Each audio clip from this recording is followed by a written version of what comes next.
আসসালামু আলাইকুম বন্ধুরা, সবাইকে লাকি ব্লগসের কুকিং চ্যানেলে স্বাগতম। আশা করি সবাই ভালো আছেন। আলহামদুলিল্লাহ, আমিও ভালো আছি। অনেক দিন পর একটি রান্নার লং ভিডিও নিয়ে চলে আসলাম। তো আজকে আমি ডাটা এবং আলু দিয়ে গুলশা মাছ রান্না আপনাদের সাথে শেয়ার করব। তো ডাটা এবং আলু আগে থেকে খোসা ছাড়িয়ে কেটে ভালো করে পানি দিয়ে ধুয়ে নিয়েছি। আর মাছ কেটে ভালো করে পানি দিয়ে ধুয়ে আগে থেকে পরিমাণ মতো লবণ এবং হলুদ দিয়ে মেখে রেখেছিলাম। এখন মাছগুলো ভেজে নিব। আর এর জন্য চুলায় ফ্রাই প্যান বসিয়ে পরিমাণ মতো সাদা তেল দিয়ে দিয়েছি। এখন গুলশা মাছগুলো দিয়ে দিব। আমার ভিডিও দেখে যদি আপনাদের ভালো লেগে থাকে তাহলে লাইক, কমেন্ট, শেয়ার করে দিবেন। আর অবশ্যই সাবস্ক্রাইব করবেন। তো মাছগুলো উল্টিয়ে দুই পাশ ভেজে নিয়েছি আর মাছ ভাজা হয়ে গেছে। এখন নামিয়ে ফেলবো। আর এভাবেই আমি সবগুলো মাছ ভেজে নিয়েছি। এখন রান্নায় চলে যাব। আর এর জন্য আমি আবারও চুলায় কড়াই বসিয়ে পরিমাণ মতো সাদা তেল দিয়ে দিয়েছি। এখন লম্বা করে কেটে রাখা পেঁয়াজ এবং কাঁচামরিচ দিয়ে দিলাম। পেঁয়াজটাকে একটু ভেজে নিব।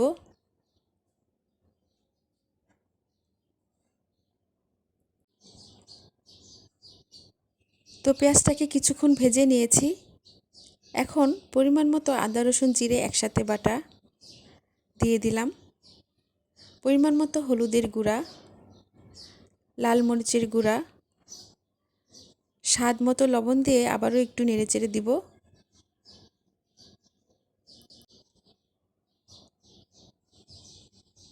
এখন আধা কাপ পরিমাণ পানি দিয়ে মশলাটাকে কিছুক্ষণ কষিয়ে নিব। যারা আমার চ্যানেলটাকে সাবস্ক্রাইব করে আমার পাশে আছেন তাদেরকে অসংখ্য অসংখ্য ধন্যবাদ।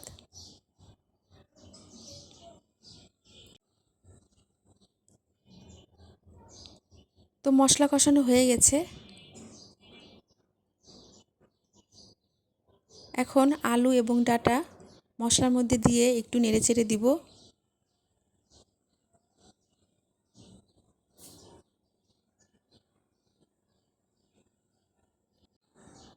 আর যারা এখনও আমার চ্যানেলটাকে সাবস্ক্রাইব করেন নাই, ভিডিও দেখতে থাকুন, দেখতে দেখতেই ভালো লেগে যাবে। তো ডাটা এবং আলু কষানোর জন্য আমি আবারও 1 কাপ পরিমাণ পানি দিয়ে দিলাম।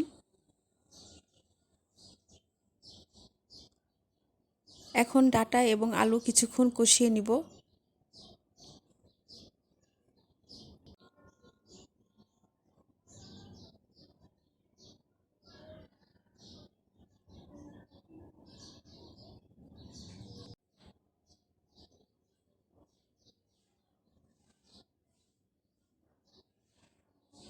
তো ডাটা এবং আলু কষানো হয়ে গেছে। এখন ঝোলের জন্য বা সম্পূর্ণ তরকারিটা হওয়ার জন্য পরিমাণ মতো পানি দিয়ে দিলাম।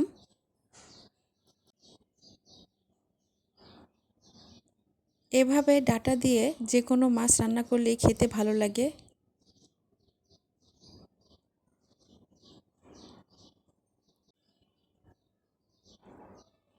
এখন ভেজে রাখা মাছগুলো দিয়ে দিব।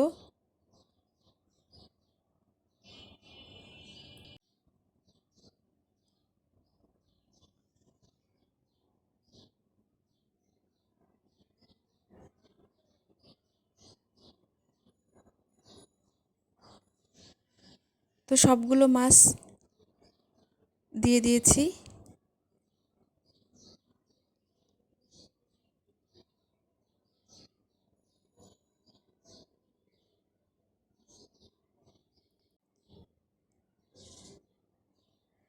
এখন কিছু ধনিয়া পাতা কুচি দিয়ে একটু নেড়েচেড়ে দিব।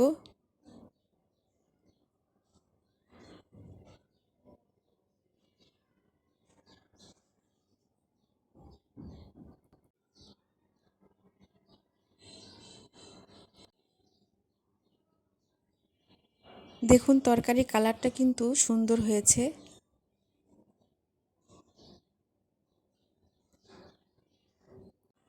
তো ডাটা এবং আলু দিয়ে গুলশা মাছের ঝোল রান্না হয়ে গেছে। এখন নামিয়ে ফেলবো। তো তৈরি হয়ে গেল ডাটা এবং আলু দিয়ে গুলশা মাছের ঝোল রান্না। এই গুলশা মাছের তরকারিটা দেখতে যেমন সুন্দর হয়েছে, খেতেও ততটা মজা হয়েছে। তো এভাবে আপনারা রান্না করে খেয়ে দেখবেন। নতুন নতুন ভিডিও দেখতে আমার চ্যানেলের সাথে থাকবেন। ভিডিও নিচে বেল আইকনে ক্লিক করবেন যাতে নতুন কোনো ভিডিও ছাড়লে আপনাদের মোবাইলে নোটিফিকেশন চলে যায়। সবাই ভালো থাকবেন। আল্লাহ হাফেজ।